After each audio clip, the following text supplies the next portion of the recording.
So Chris, thanks for doing this. No problem. No, it's not every day we get to come to a top 20 school of this caliber, and you have a great past in the world of tennis. So let's start at the beginning. Where did you come from, and how did you get here at Wake Forest? That's a long journey. Yeah, I mean, started playing young, like, I don't know, maybe 6, 7, you know, played a lot of sports in England, so that's where I grew up. Yeah, and just kind of realized I liked it a lot, and kind of kept getting better and better and better. And yeah, when I was about 15, I guess, maybe 14, 15, I gave up other sports and kind of focused on tennis. And yeah, just kept going, got picked up by the federation, you know, was with them for a while, and then yeah, left school sort of physically at 16. Kept studying. Like in England, we have big exams at 16, and then other big ones at 18. Yeah. So you can leave at 16. But I kept studying. And sort of completed my education just about. High school wise, anyway. Yeah, and I was actually fairly close to coming to college. Okay. You know, I was thinking about it, and unfortunately, there wasn't a lot of information about it when I was looking, sort of, and it was it wasn't necessarily looked upon as a great path of being a pro as it is now. You know, when I was having a look, so that kind of deterred me a little bit, and there wasn't as much information about it. So I didn't go to college, and I went straight pro, and yeah, played for probably about 7 years, 8 years, something like that. You know, did all right, had some good times and some not so good times. I think that's a tennis player's life, no matter how high you get, I guess. You know, and then ended up when I was doing that, sort of, my wife now, girlfriend sort of a long time, was in college. So that was kind of where I learned a little bit about sort of how the college system was. You know, I'd go visit her and things like that, and yeah, it ended up I was interested in it. So when I stopped playing tennis, I started playing professionally. I was interested. I'd met Tony before a couple of times, because when he was at Virginia, he coached a couple of my good friends and one of my really good friends and doubles partners. So he would come over for Wimbledon, and we'd end up hanging out. And I actually reached out to him and just sort of said, what do I need to do to open up this path for me? He said I needed a degree, so I did it online. Very nice. You know, and then once I had my degree, I reached out to him, and he was, you know, he kind of helped me out. He said, just email everybody and let them know who you are and what you want to do. And, you know, I actually used Tony as a resource, and I was speaking to a couple of schools, and then, you know, he just said, don't take any jobs. My guys just left. Let's see if we can do visas and things like that, which is not necessarily the easiest thing in the world. No, it is not. So yeah, and that's kind of, I was traveling at the time with a couple of players, you know, and that's where it all sort of evolved from. For you too, you've coached professional tennis players as well. You coached on the doubles side. Yep. And what was that coaching like for your experience to then come to a college coaching environment? Interesting. I mean, it's, you know, it's in the time that I stopped playing, I did sort of decent level junior coaching. I coached a guy who was 200 in singles, and then I did some top dubs guys, and all of them have their own challenges. I mean, the dub stuff was great. The guys were top, you know, they ended up 1 and 2 in the world. Yeah. So going at all the best tournaments, which was the coolest experience. You know, you're at Rome and Madrid and Monte Carlo and all those sort of places, which is really cool. And just seeing how all the top operators work and how they practice, how they train, all that sort of stuff, which was great. You know, but it comes with its own challenges. Yeah. You know, I mean, here you're part of you're trying to coach a team in an individual sport. In doubles, it's sort of, you're still trying to coach individuals to play as a team, sort of more so. I mean, these guys, you know, in college, they kind of need to play as a team, but not really. You know, at the end of the day, you walk out on your court, you win your match, and then you do your job for the team. Yeah. Realistically, that's a pretty simplistic way of saying it. No, but it's true, though. That's the bottom line, yeah. It's true. And in doubles, it's more actually, you walk out on court and you have to play with the other guy. You have to actually coexist on the court and perform well together. You know, so that was just, a lot of that was relationship stuff. Okay. You know, managing egos, managing, you know, differences of opinion, managing one guy playing badly and costing the other guy lots of money, you know, which would happen in both ways around. It's the nature of the beast. And, you know, when you're as good as they were, the egos are big. And, you just had to manage that sort of stuff. And, you know, the egos need to be big. It's not a negative at all. It's just what great people have. You know, so that was interesting, like relationship-wise of that. That has helped me a little bit here. Okay. Just in terms of keeping chemistry fine here. You know, which we've actually been lucky enough that we haven't really had any problems with that, but it's always good to manage it and have some experience of what's going on. For you too, you kind of touched on it, and this is actually the second time I've heard someone in the college tennis space talk about it, because we interviewed Alafia, who plays at Kentucky right now, and he was talking about how there's a very big difference between having confidence and being cocky.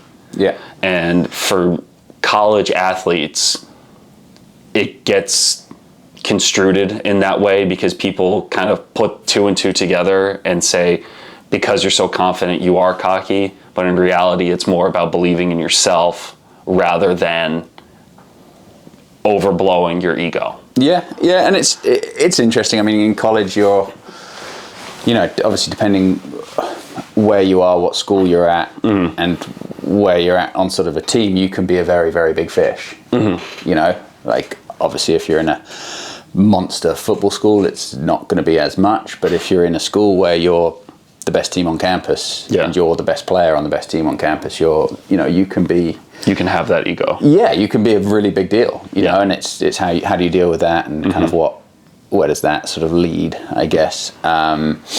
You know, but again, it's also you're dealing with younger guys, you know, like who, you know, and it's no fault of their own. They're just not necessarily equipped to deal with being, you know, for lack of a better word, like a bit of a star.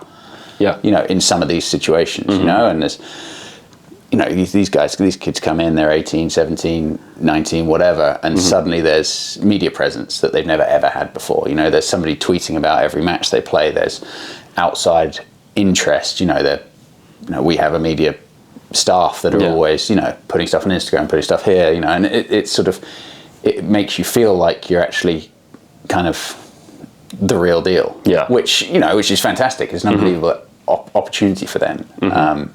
You know, but they're just not used to dealing with it and understanding some pressures that go along with that, and you know, protecting egos and things like that is really important. You know, because in this sport you lose a lot. It's true, because if you don't win out, especially on the pro tour, and you hear this all the time, is if you don't win out the week, you're a loser.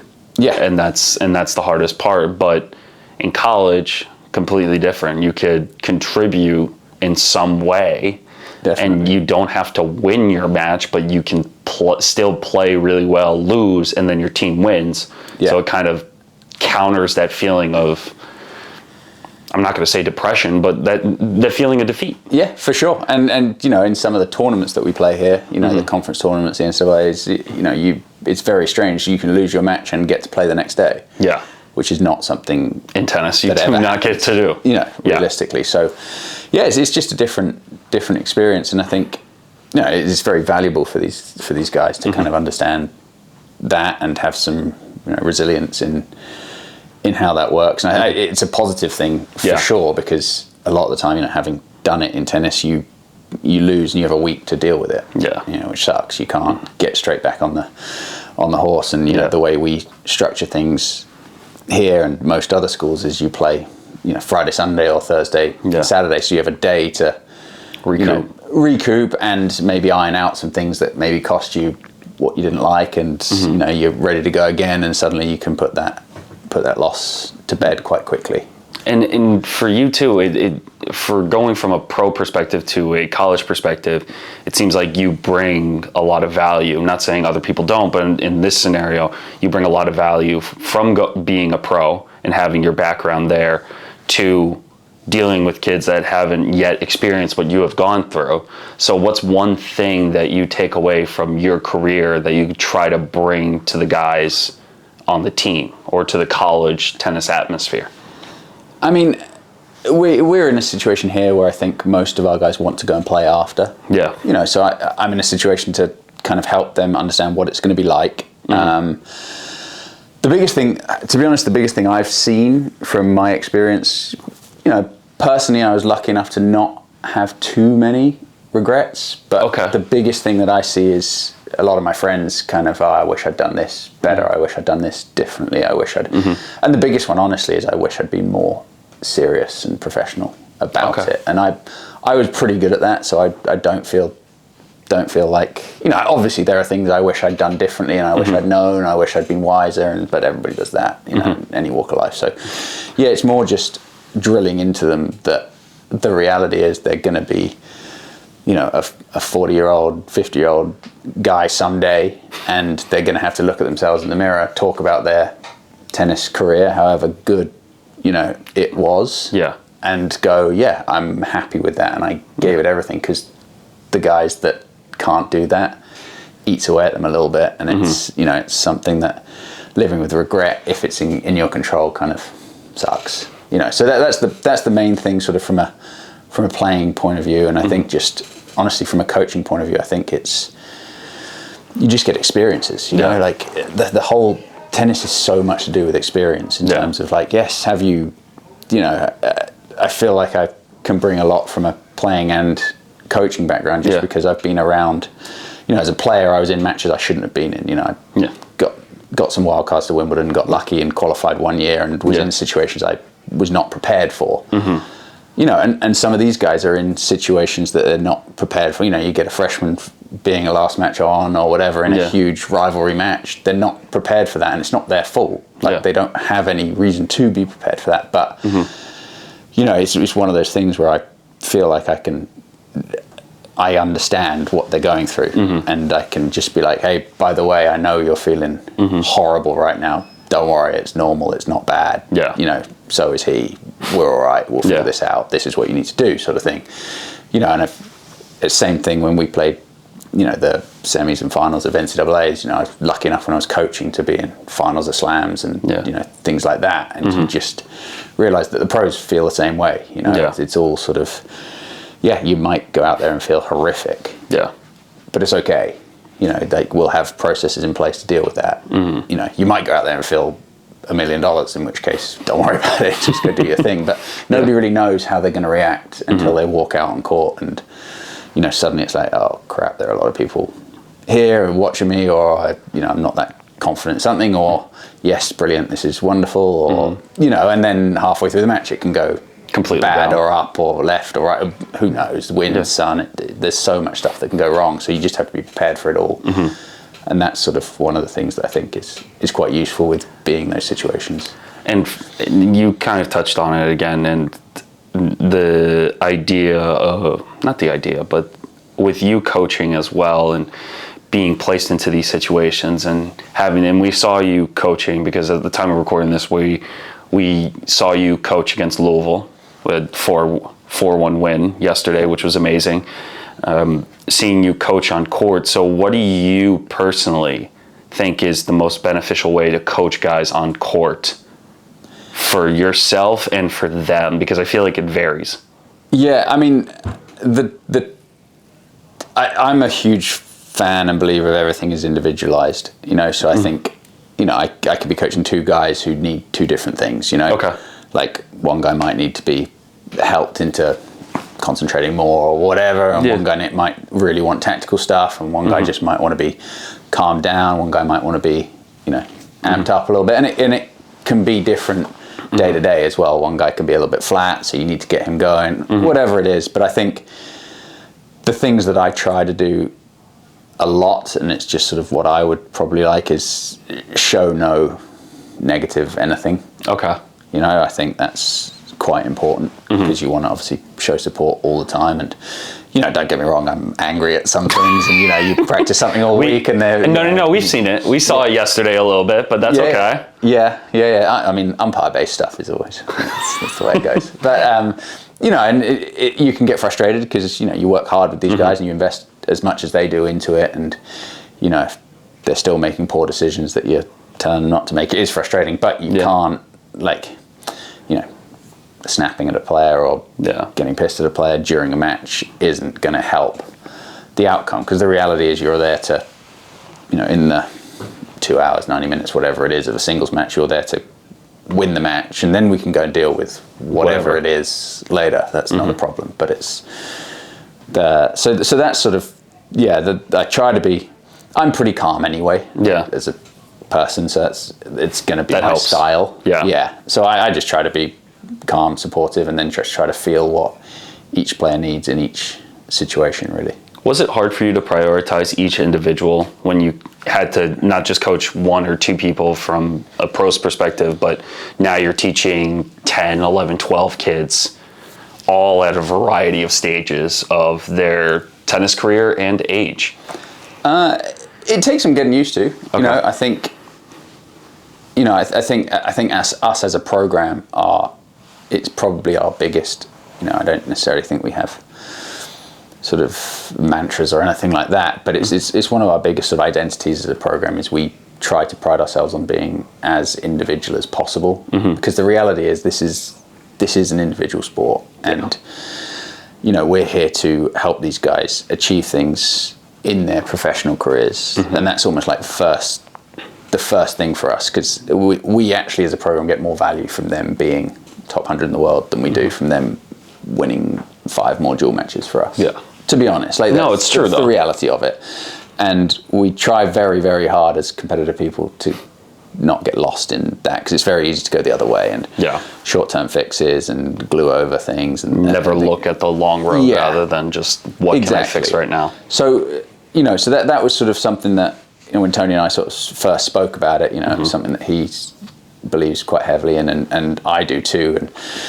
And from my own background of playing, I was a serve volleyer most of the time, and I used to get really frustrated if I was doing generic practices, like generic fitness or generic sort of training with a lot of the other guys my age who I was training with, who were grinders or whatever. It's like, man, I don't know why I'm doing this fitness where actually, if my points go past 6 shots, I failed.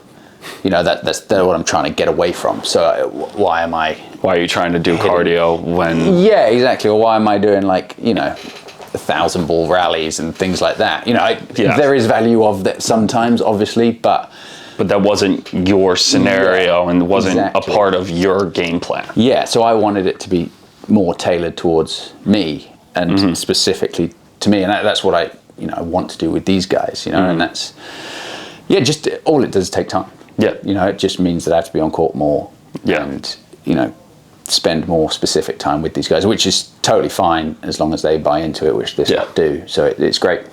And for you too, kind of stepping away and going back to your pro career too, I think the one of the things we wanted to talk about was Wimbledon, because you have a record at Wimbledon, don't you?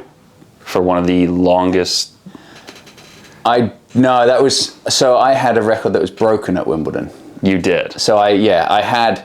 It wasn't necessarily a record. It wasn't a record because it was an unofficial match. So I had the record for the longest match. Yes. Of all time before Isner Mahou. Which is still second longest. Yes. In Wimbledon history. So you are still a part of the history books, I have to say. Yeah. So it was basically Davis Cup qualifying. Okay. So we had a new Davis Cup coach who didn't know. We obviously knew Andy very well, but didn't know the rest of the ones below Andy. Okay. And so we had a tournament for it, and it was the next 8 basically. Yes. Played a tournament, and whoever won the tournament was going to play number 2, and whoever came second was going to be the next guy. And we had 2 good dubs guys at the time. Great Britain do an amazing job of dubs guys. So so it's still are, by the way. Yes. Yeah. Exactly. So that was going to be the team, and then Yeah, it was. Obviously we all knew each other very well. Yeah. And first day, I think I won in 4 sets, and they're best of 5 set matches. Yeah. So it's going to be 3 days, 3 best 5 set matches. So pretty tough as well. That's unheard of nowadays, at least. Yeah, and it was, we just didn't have that much time.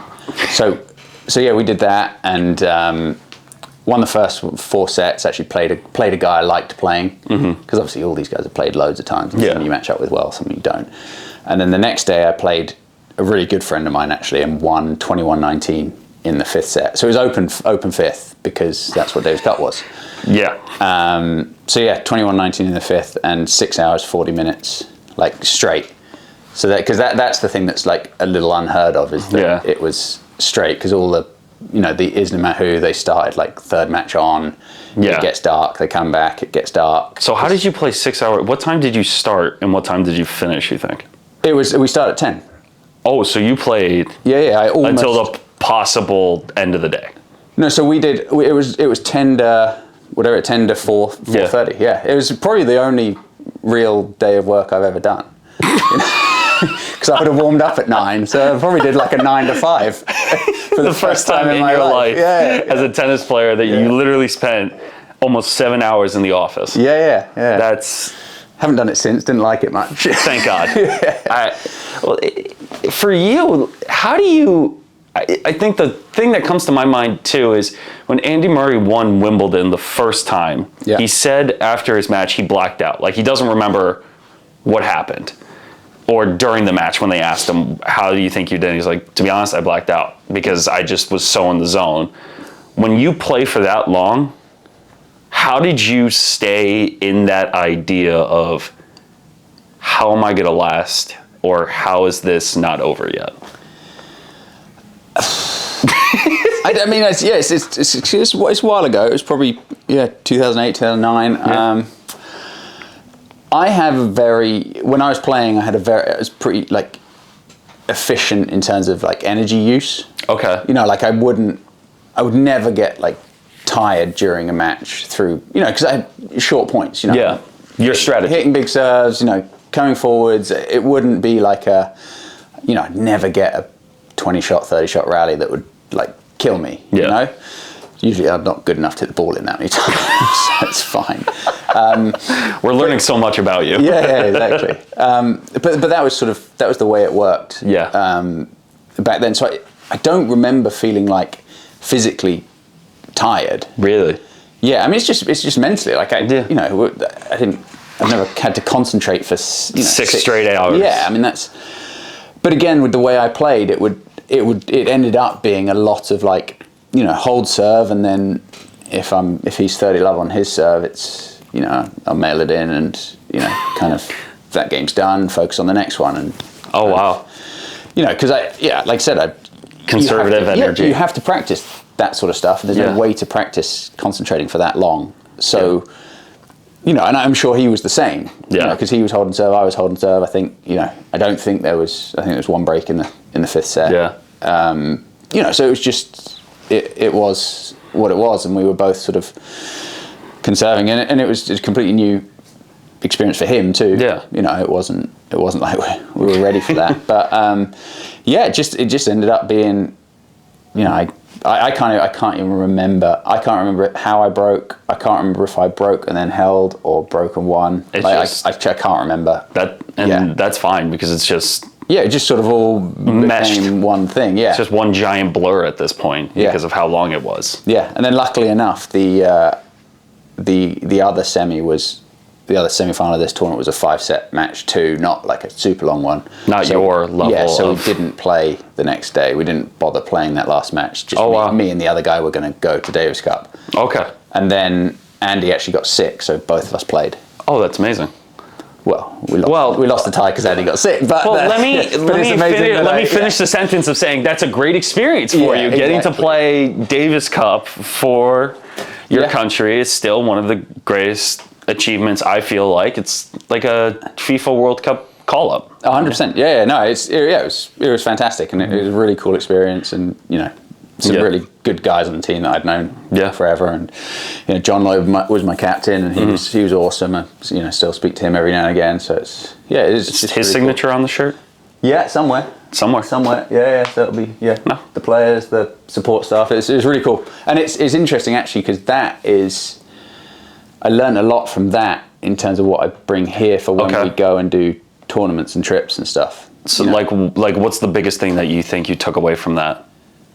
I mean, or one of the most important. So for example, like every time we'll go to a tournament now, we'll have a team room, which will have PlayStations, Xbox, like that sort of stuff, just to kind of not have it in a room. Yeah.